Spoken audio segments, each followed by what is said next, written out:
the next few minutes, I'm going to show you the U.S. nuclear target map, where you'll find out if you're living in one of America's death zones. Once a nuke is heading your way, you might think that there isn't much left to do.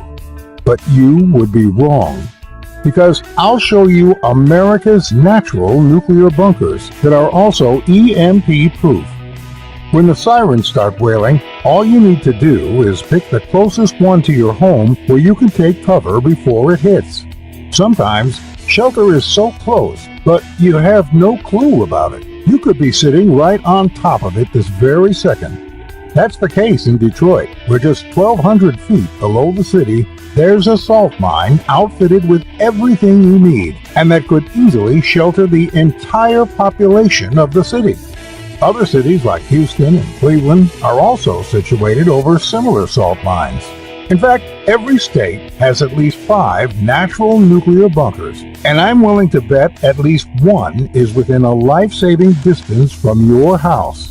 But that's not all, because I'll show you an ingenious method of having a unique kind of root cellar in your backyard or under your house that is designed to also protect you from disasters like famines, hurricanes, EMPs, looters, tornadoes, bullets, and even fallout and radiation after a nuclear blast.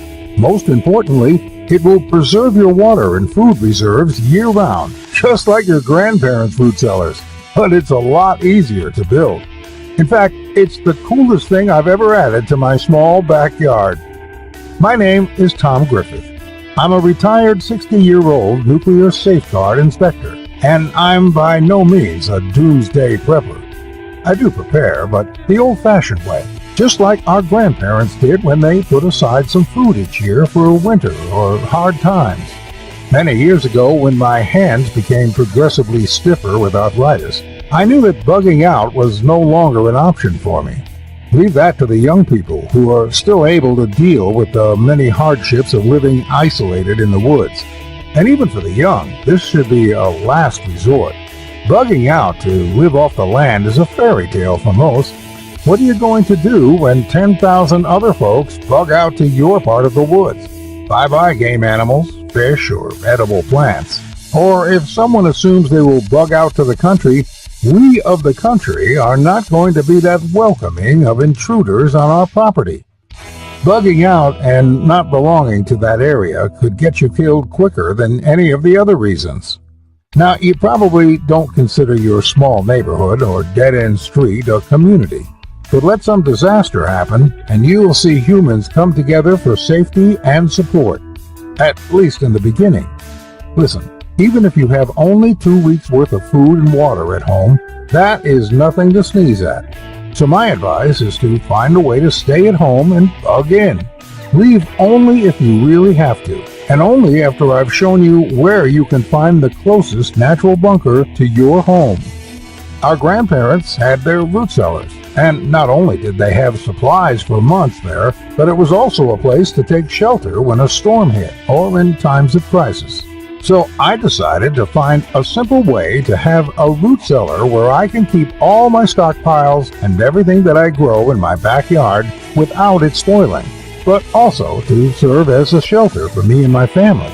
One that can withstand hurricanes, tornadoes, and even nuclear fallout.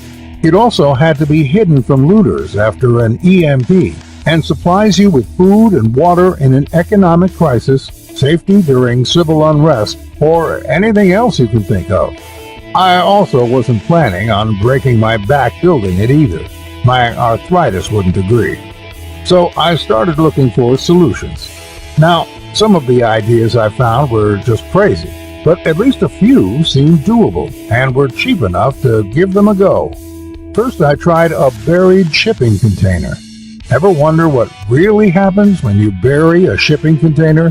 Man, it was hard. It might sound like a good idea, but please don't ever try this unless you have at least $4,000 lying around and are prepared to work intensively for a whole month. And even if you build it, you'll soon find out that it was all for nothing. As you can see, the weight of the ground caused the curbside walls of the container to buckle in,